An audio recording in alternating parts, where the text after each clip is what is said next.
So last day जो हम लोगों ने कंप्लीट किया था वो कंप्लीट किया है हम लोगों ने प्रोटीन का ऑल अबाउट थोड़ा बहुत स्ट्रक्चर, प्रोटीन किससे बना हुआ है, प्रोटीन अमाइनो एसिड से बना हुआ है, अमाइनो एसिड कैसे होते हैं, कितने टाइप के अमाइनो एसिड होते हैं, थोड़ा बहुत हम लोगों ने देख लिया। ठीक है, प्रोटीन आपस में एक प्रोटीन दूसरे प्रोटीन मतलब प्रोटीन नहीं, मैं कह सकती हूँ कि अमाइनो एसिड आपस में जब जुड़ते हैं तो वो कौन से लिंकेज से जुड़ते हैं, पेप्टाइड बॉन्ड से जुड़ते हैं या पेप्टाइड लिंकेज से जुड़ते हैं, ये भी हम लोगों ने देख लिया। आज जो देखने वाले हैं वो है classification based on molecular structure. Classification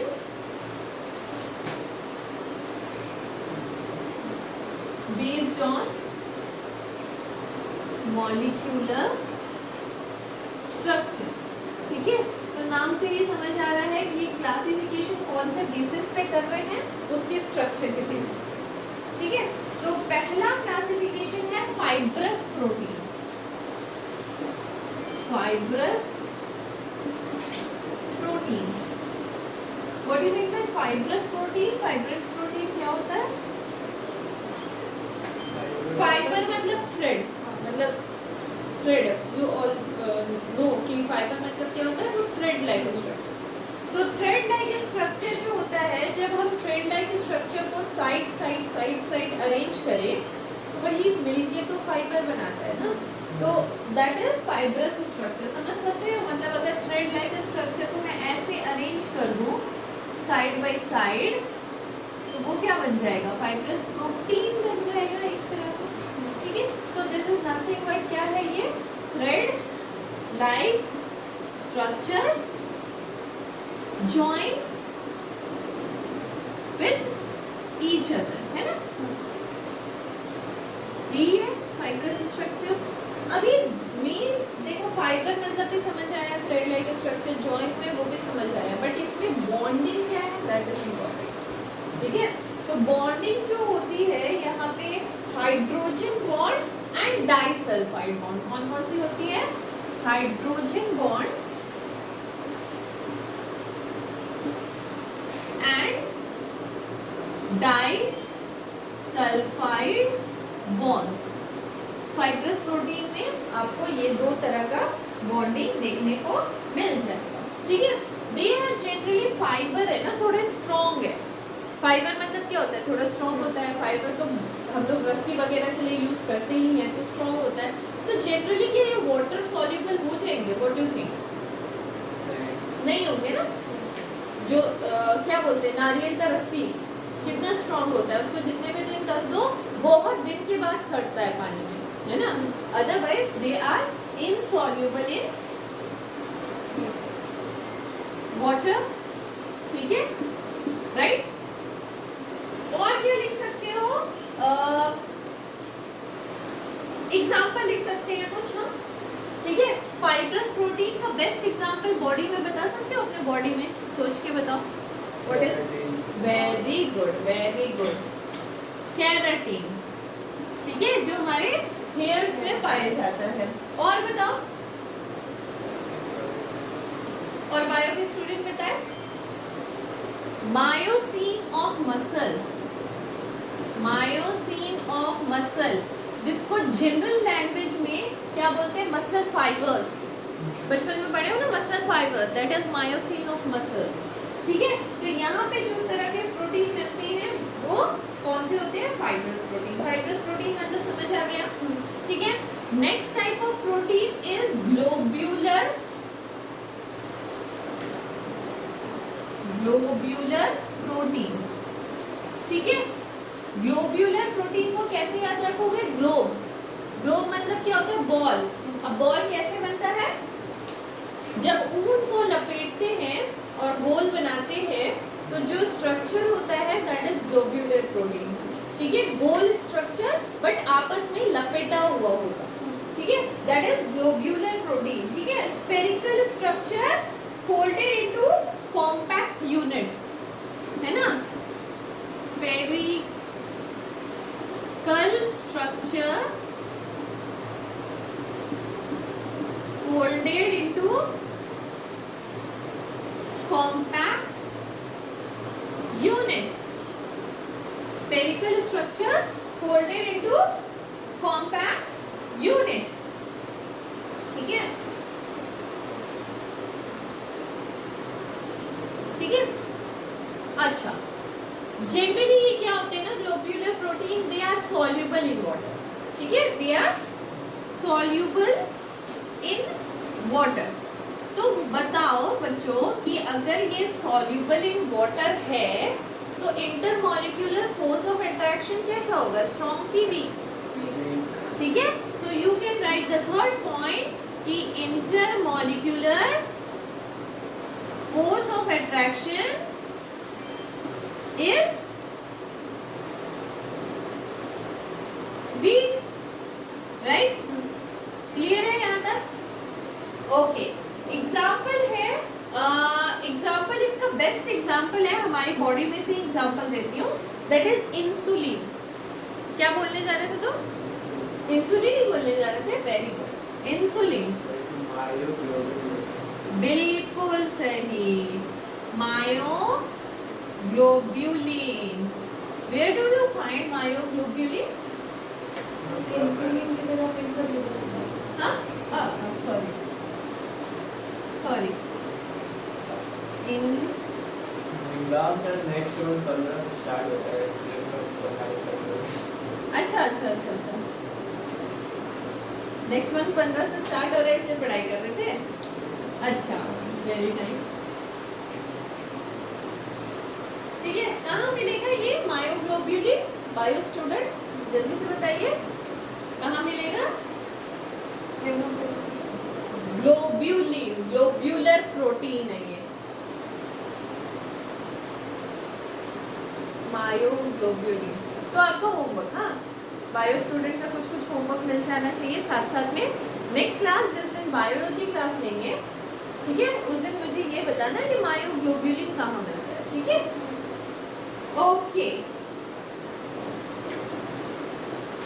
ठीक है। तो ये दो तरह के आपके हो गए क्या, protein on the basis of molecular structure. समझ आ गया होगा, सिंपल सा चीज था, बहुत ज्यादा टफ नहीं था। Next is physical property of amino acid. Amino acid की फिजिकल प्रॉपर्टी क्या होती है, जल्दी से लिखो, मिटा लें। हो गया, कोई डाउट यहाँ पे? नहीं, चलो, तो classification on the basis of molecular structure भी हो गया। अब है properties of amino acid. Amino acid की कुछ अपनी प्रॉपर्टीज होगी ना, तो that is properties of amino acid. Heading लगाओ, properties of amino acid.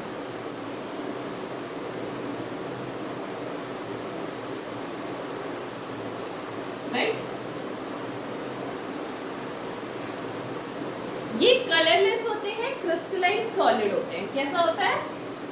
Colourless and crystalline solid, सबसे पहला, ठीक है।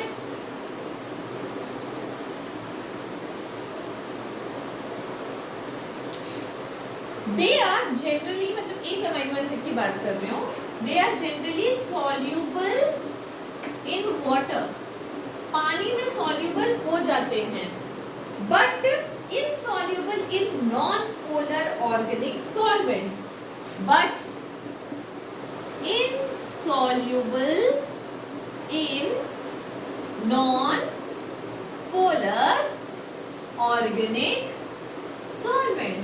इसका कोई रीजन मुझे बताएगा, या फिर समझ में भी आ गया तो भी बता दो। They are soluble in water but insoluble in non-polar organic solvent. Non-polar, polar का मतलब क्या होता है?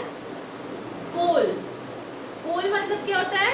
एक होता है साउथ पोल, एक होता है नॉर्थ पोल, ऐसा नहीं, पॉजिटिव एंड नेगेटिव चार्ज दोनों होगा, है ना। तो non polar organic solvent, organic solvent पक्का है, सॉल्वेंट मतलब यू नो, ऑर्गेनिक कंपाउंड मतलब यू नो, ठीक है। तो ऑर्गेनिक सॉल्वेंट होगा, बट ऑर्गेनिक सॉल्वेंट कैसा होगा? नॉन पोलर होगा, मतलब उसमें पॉजिटिव और नेगेटिव टर्मिनल नहीं होगा। तो ये क्यों अमाइनो एसिड सॉल्युबल नहीं होता है? नॉन पोलर ऑर्गेनिक सॉल्वेंट में, बट वाटर में सॉल्युबल हो जाता है क्योंकि वाटर पोलर है कि नॉन पोलर? पोलर है ना। वाटर का स्ट्रक्चर कैसा होता है? ऐसे होता है ना, तो this is delta positive, delta negative, यही होता है ना। तो ये पोलर स्ट्रक्चर है, तो इसमें मतलब सॉल्युबल हो जाता है, इसमें नहीं होता। क्यों नहीं होता है? Non polar. क्यों? तो नॉन पोलर से फायदा क्या और पोलर से फायदा क्या? मेरे को यही जानना है ना, फायदा क्या? अरे बदमाश है ना ये लोग क्या फॉर्म कर देते हैं? अमाइनो एसिड क्या फॉर्म करता है? ज्विटर आयन, है ना। अब ये ज्विटर आयन जब फॉर्म कर रहा है तो ये तो बदमाशी कर दे रहा है। ये क्या कर रहा है? ये सॉल्युबल होने नहीं दे रहा। सॉल्युबल मतलब क्या यार? घुल जाना, टूट जाना, बिखर जाना। कभी पॉजिटिव बन जा रहा है, कभी नेगेटिव बन जा रहा है, कभी पॉजिटिव बन जा रहा है, कभी नेगेटिव बन जा रहा है, तो घुल ही नहीं रहा। ठीक है, इसीलिए नॉन पोलर चीज में नहीं घुलेगा, पोलर में, क्योंकि ज्विटर आयन फॉर्मेशन हो रहा है इसलिए पोलर में सॉल्वेंट हो जाएगा। समझ आएगा? अच्छा, okay. Next one is glycine is a not a chiral molecule, is not a chiral molecule. chiral center मतलब क्या होता है? what do you mean by chiral? Carbon, hydrogen chemistry, इतने सारे वर्ड्स हैं, कैसे पता चलेगा क्या होता है? जल्दी से बताओ। कायरल, एक कार्बन जिसके चारों हाथ अलग अलग हो, है ना। तो ग्लाइसिन क्या होता है? सिंपल अमीनो एसिड सिखाया था मैंने, सबसे simplest form of amino acid. तो मैंने यहाँ पे लगा दिया NH2, यहाँ पे लगा दिया COOH, यहाँ पे लगा दिया H, this is the backbone, और इधर भी हो जाएगा H। तो क्या ये कायरल मॉलिक्यूल है? नहीं।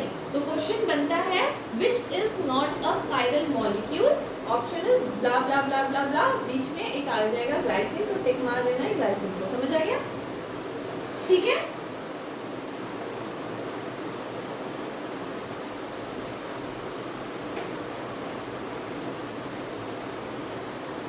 ठीक है। सिर्फ और सिर्फ ग्लाइसिन नहीं होता है, बाकी सब naturally occurring amino acid optically active होते हैं और कायरल मॉलिक्यूल होते हैं। ठीक है, ओके।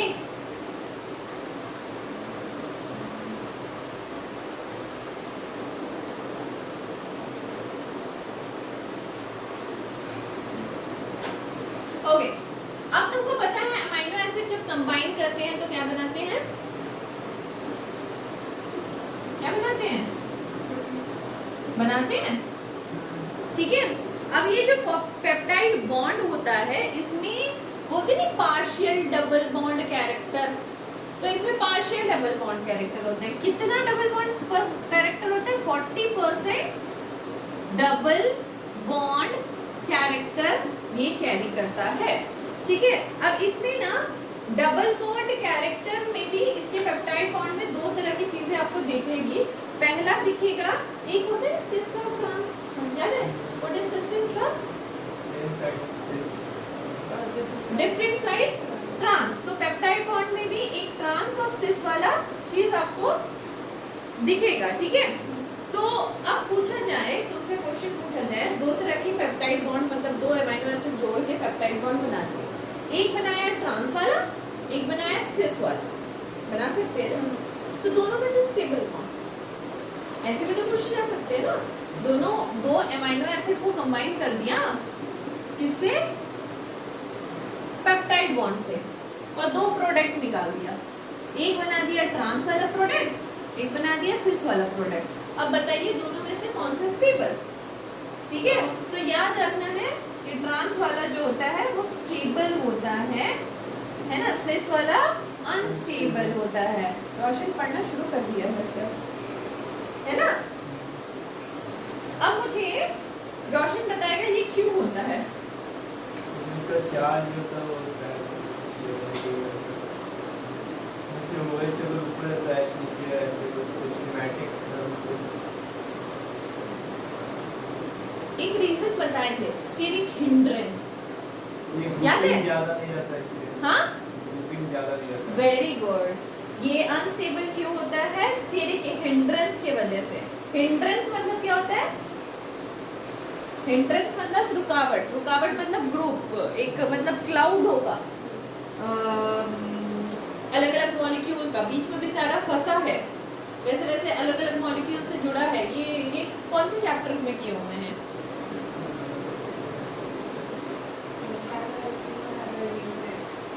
ना, उससे भी पहले किए हुए हैं। यस, ठीक है। स्टेरिक हिंड्रेंस वाला चीजें हम पहले किए हुए हैं जब हम SN2 मैकेनिज्म, SN1 मैकेनिज्म पढ़ा रहे थे उस टाइम पे। उस टाइम पे हम ये स्टेरिक हिंड्रेंस वाला कॉन्सेप्ट बहुत लाए थे, ठीक है। तो उस समय हमने सिखाया था कि सिस वाला जो होता है वो अनस्टेबल होता है, ट्रांस वाला स्टेबल प्रोडक्ट होता है, ठीक है। देखो कहाँ से कहाँ लिंकेज हो जा रहा है अमीनो एसिड में स्टेरिक हिंड्रेंस, ठीक है। तो प्रॉपर्टीज ऑफ अमीनो एसिड समझ आ गया। तो प्रॉपर्टीज ऑफ अमीनो एसिड में सबसे पहले है कलरलेस है, क्रिस्टल सॉलिड है, soluble in water, insoluble in non polar organic solvent. क्यों? Reason because of zwitter ion formation tendency of amino acid, ठीक है। ग्लाइसिन जो होता है उसका कोई कायरल मॉलिक्यूल नहीं होता है या कायरल कार्बन नहीं होता है। इस कार्बन को क्या बोलते हैं? अल्फा कार्बन बोलते हैं, ठीक है। अल्फा कार्बन जो होता है उसका कायरल सेंटर नहीं होता है, ठीक है। पेप्टाइड बॉन्ड जो होते हैं वो दो तरह के स्ट्रक्चर दिखा सकते हैं, सिस और ट्रांस। ट्रांस वाला स्टेबल होता है, सिस वाला अनस्टेबल होता है, ठीक है। ओके, आगे हम बढ़ते हैं एकदम बायो लेवल पे, स्ट्रक्चर ऑफ प्रोटीन, ठीक है। वहां से भी क्वेश्चन बनता है, अच्छा खासा क्वेश्चन बनता है। तो मतलब जितना बनता है ना उतना ही करवा रहे हैं, एक्स्ट्रा नहीं करवा रहे तुमसे, मैंने पाया होगा, ठीक है। मिटा ले, okay.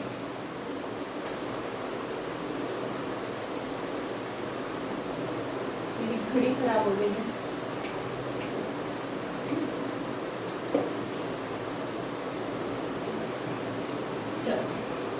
Next is structure of protein.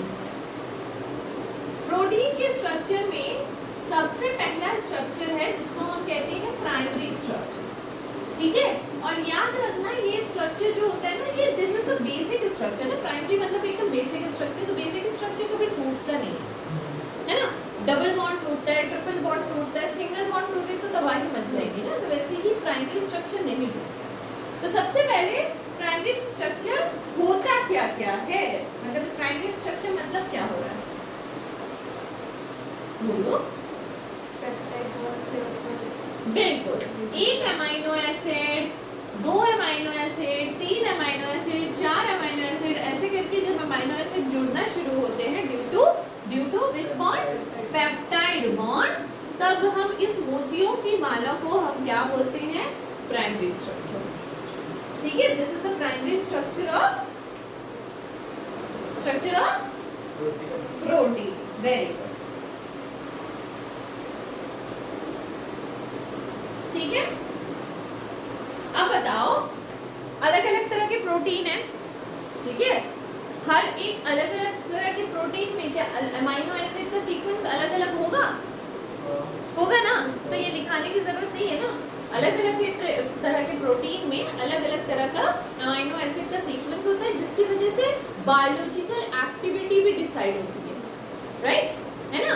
कौन क्या काम करेगा वो भी डिसाइड होता है। तो उसके लिए मैं लिखा नहीं रही हूँ, थोड़ा बहुत दिमाग भी चलना चाहिए, चलेगा ना, छोड़ दो ना।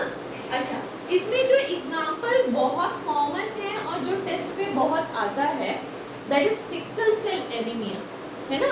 एक डिजीज होता है, क्या डिजीज का नाम है? Sickle cell anaemia. एनीमिया का नाम सुना है? What is anaemia? What is anaemia? Simple language में बता देना।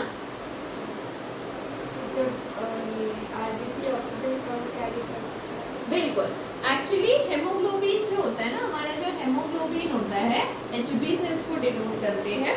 हमारे हेमोग्लोबिन का स्ट्रक्चर होता है ग्लोब्यूलर, मतलब हमने क्या सीखा? उनका गोला, है ना। तो गोल वाला स्ट्रक्चर, तो अगर गोल स्ट्रक्चर हो और उससे स्ट्रक्चर ना ऐसे हो जाए हेमोग्लोबिन का, ठीक है। तो this is sickle cell anaemia. अब मुझे ये बताओ हीमोग्लोबिन का काम तो क्या होता है? ऑक्सीजन कैरी करना और बॉडी में ट्रांसपोर्ट करना ऑक्सीजन को। तो इसमें ऑक्सीजन ज्यादा आएगा कि इसमें ऑक्सीजन ज्यादा आएगा? ऊपर वाले में, ठीक है। तो अगर ऑक्सीजन ये मतलब ये वाला हीमोग्लोबिन कैरी कर रहा है, मतलब ऑक्सीजन की डेफिशिएंसी हो जाएगी बंदे में, है ना।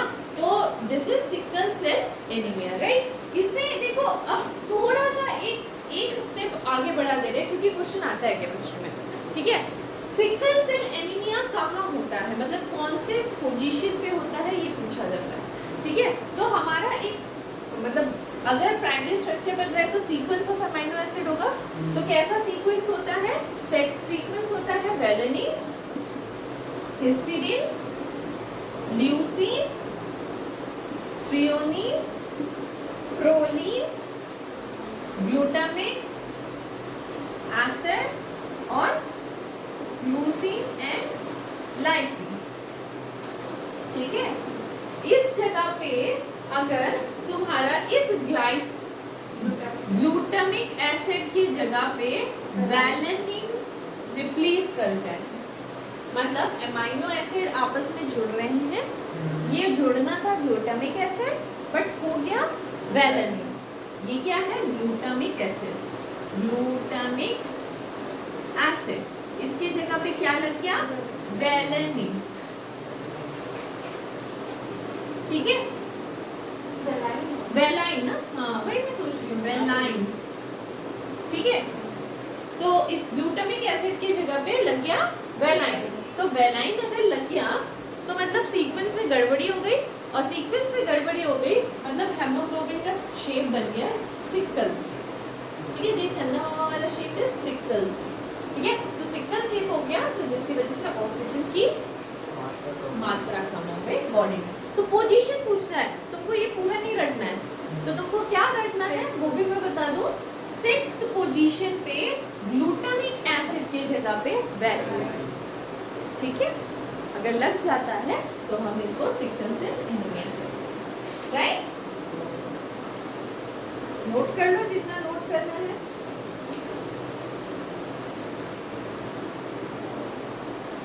चलो, तो प्राइमरी स्ट्रक्चर मतलब मेरे ख्याल से क्लियर है। प्राइमरी स्ट्रक्चर कुछ नहीं होता है, जब अमीनो एसिड को एक साथ जोड़ा जाता है पेप्टाइड लिंकेज से तो वो प्राइमरी स्ट्रक्चर बन जाता है।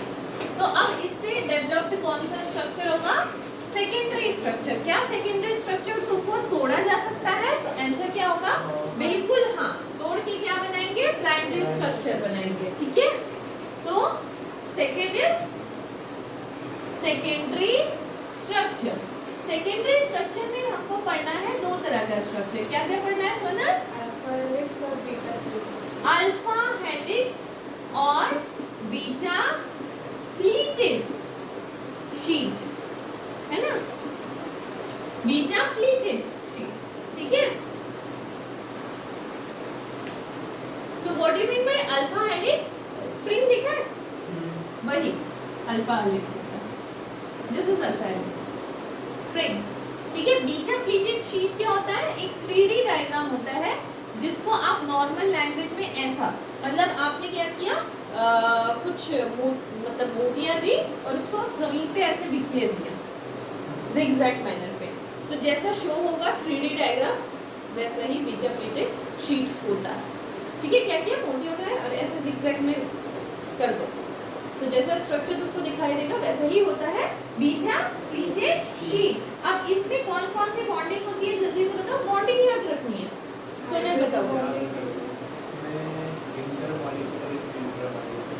अच्छा अच्छा, और हाइड्रोजन बॉन्डिंग हाँ पेप्टाइड बॉन्ड, यस, ये याद, hydrogen bond and peptide bond, ठीक है।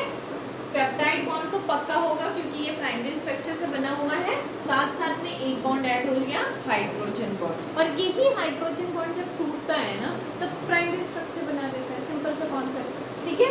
तो ये दो बॉन्डिंग याद रखनी है, ठीक है, हो गया। नेक्स्ट आ जाओ तो इसमें अल्फा हेलिक्स में ही यार, है ना, हाइड्रोजन बॉन्डिंग कैसी होती है what do mean by hydrogen bonding, ये थोड़ा थोड़ा जानना जरूरी है, ये थोड़ा थोड़ा जानना जरूरी है। What do mean by hydrogen bonding, सबसे पहले हाइड्रोजन बॉन्डिंग का कॉन्सेप्ट बता दो अगर आता है तो। दो हाइड्रोजन के बीच में जो बॉन्डिंग बिल्कुल गलत, मिसकंसेप्शन। हाइड्रोजन अगर इलेक्ट्रोनेगेटिव एलिमेंट के साथ जोड़ता है हाँ भी अपने दूसरे में बिल्कुल, हाइड्रोजन एटम जब कोई किससे इलेक्ट्रोनेगेटिव एलिमेंट, ठीक है, इलेक्ट्रोनेगेटिव में हो गया fluorine, chlorine, iodine and bromine, ठीक है, किसी से भी अगर जुड़ता है, ठीक है, तो ये दोनों के बीच में जो बॉन्डिंग हुई that is not hydrogen bond. Hydrogen bond क्या है कि ऐसे स्ट्रक्चर तो दुनिया में बहुत सारे होंगे, आसपास भी उसके बहुत सारे होंगे, तो इस हाइड्रोजन के साथ इस फ्लोरीन के बीच में जो बॉन्डिंग है, अपने फ्लोरीन के साथ नहीं, पड़ोसी के फ्लोरीन के साथ जो बॉन्डिंग है that is known as hydrogen bond, ठीक है, ठीक है। तो ये जो बॉन्डिंग होगी ये कहाँ होगी, इस हाइड्रोजन के साथ और इस ऑक्सीजन, ये ऑक्सीजन इज इलेक्ट्रोनेगेटिव, ठीक है, तो अपने रिंग में नहीं, इसके रिंग में भी तो बगल में COOH है, इसके साथ नहीं बॉन्डिंग होगी, इसके साथ बॉन्डिंग होगी। बॉन्डिंग होने की वजह से क्या होता है, ये स्प्रिंग लाइक स्ट्रक्चर, ठीक है, ठीक है, याद रहेगा हाइड्रोजन बॉन्ड, ठीक है। तो यहाँ पे भी कौन सा स्ट्रक्चर होगा, यहाँ पे भी NH है, साथ में बगल में COOH भी है, बट उसके साथ बॉन्डिंग नहीं हुई है, किसके साथ हुई है, नीचे वाले के साथ, इसीलिए बीटा पीएच, ठीक है, समझ आ गया। Okay, next structure is tertiary structure. देखो third structure is tertiary structure, मैं तुमको इमेजिन करवा दे रही हूँ बस, ठीक है। टर्शियरी स्ट्रक्चर क्या होता है, दो स्प्रिंग लो, दो स्प्रिंग उसको कंबाइन कर दो, एक दूसरे में घुसा दो, ठीक है, जैसा स्ट्रक्चर होगा दैट इज टर्शियरी स्ट्रक्चर, क्योंकि रिंग इज सेकेंडरी स्ट्रक्चर, दो रिंग को घुसा दिया, टर्शियरी स्ट्रक्चर, क्लियर है। अब टर्शियरी स्ट्रक्चर में क्या कह सकते हो तुम, बॉन्डिंग कुछ और ज्यादा होगी, है ना, तो कौन कौन सी बॉन्डिंग होती है, हाइड्रोजन बॉन्ड तो होगा ही होगा, और पेप्टाइड बॉन्ड भी होगा ही होगा, ठीक है। तो hydrogen bond, peptide bond, right. साथ साथ हमने क्या पढ़ा था, प्राइमरी स्ट्रक्चर में हम लोगों ने पढ़ा था डाइसल्फाइड बॉन्ड, है ना, तो डाइसल्फाइड बॉन्ड भी होगा, साथ साथ में इलेक्ट्रोस्टैटिक फोर्स ऑफ अट्रैक्शन, ठीक है, और क्या होगा, और साथ साथ में vendor wall force of attraction भी होगा, ठीक है, vendor wall force of attraction भी होगा। जैसे वेंडर वॉल इस वीक फोर्स से टूट जाता है, फिर सेकेंडरी स्ट्रक्चर में बनता है, फिर सेकेंडरी टूटता है, हाइड्रोजन बॉन्ड प्राइमरी स्ट्रक्चर में बनता है, ठीक है, क्लियर। अच्छा, ये कौन कौन से शेप में पाए जाते हैं, टर्शियरी स्ट्रक्चर तुम्हारा जो होता है ना, वो ग्लोब्यूलर और फाइब्रस दोनों ही शेप में पाए जाएंगे, ठीक है, क्लियर। अच्छा, क्वाटरनरी स्ट्रक्चर कैसा होगा बताओ, last one is, fourth one is quaternary structure, कैसा होगा, मतलब ये एक ऐसा 3D डायग्राम है ना जिसको मैं ड्रॉ भी नहीं कर सकती, क्यों, क्योंकि वो बहुत कॉम्प्लिकेटेड है, एकदम एक दूसरे में घुसा हुआ स्ट्रक्चर है ना, ring, spiral ring, beta pleated sheet सब घुस गया आपस में, ठीक है।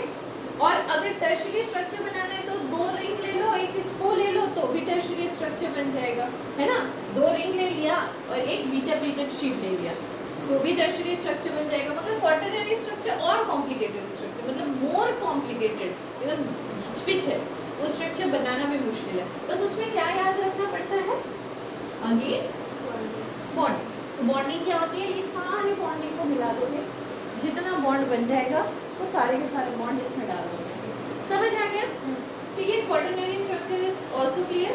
तो प्राइमरी स्ट्रक्चर क्या था? प्राइमरी स्ट्रक्चर में हमने ये सीखा था कि वो एक लॉन्ग चेन होता है, जस्ट है ना, अमाइनो एसिड का एक चेन होता है, किससे जुड़ता है? पेप्टाइड बॉन्ड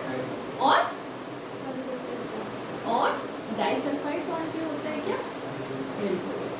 सेकेंड में हमने सीखा सेकेंडरी स्ट्रक्चर। सेकेंडरी स्ट्रक्चर में हमने दो तरह के स्ट्रक्चर सीखे, एक अल्फा हेलिक्स, एक बीटा प्लेटेड शीट। उसमें हमने हाइड्रोजन बॉन्डिंग भी सीख लिया। आज से हाइड्रोजन बॉन्डिंग कोई बोला तो डंडा पड़ेगा, ठीक है? तो हाइड्रोजन बॉन्डिंग भी हम लोगों ने सीख लिया। उसके बाद हमने क्या लिखा? टर्शरी स्ट्रक्चर और कॉम्प्लिकेटेड स्ट्रक्चर है। दो स्प्रिंग लिया और एक जिगजैग वाला स्प्रिंग लिया, सबको घुसोड़ दिया, मतलब एकदम चुम्बड़ बना दिया। जो स्ट्रक्चर बना दैट इज टर्शरी स्ट्रक्चर। उसको भी कॉम्प्लिकेट किया, 4-5 रिंग ले लिए, 4-5 स्प्रिंग ले लिए और 4-5 बीटा प्लेटेड शीट ले ली, उसको एकदम खिचड़ी बना दिया। वो स्ट्रक्चर हो गया क्वाटरनरी स्ट्रक्चर। तो सारे बॉन्डिंग मिला के सब बॉन्डिंग इसमें ठूस देंगे तो वो हो जाएगा क्वाटरनरी स्ट्रक्चर। क्लियर है क्या? ठीक है, okay. So this was is all about your structure. Structure यहाँ पे खत्म हो जाता है। नेक्स्ट डे हम कुछ MCQs पूछने वाले हैं, ठीक है? आंसर करोगे तो ही आगे चैप्टर में बढ़ेंगे, नहीं तो वहीं पर स्टॉप हो जाएगा, ठीक है? क्लियर है? ओके, तो नेक्स्ट डे पढ़ के आना, बिना पढ़े नहीं आना, पिछला वाला भी पढ़ के आना है और कंप्लीट करके आना, ठीक है? चलो आज के लिए इतना ही।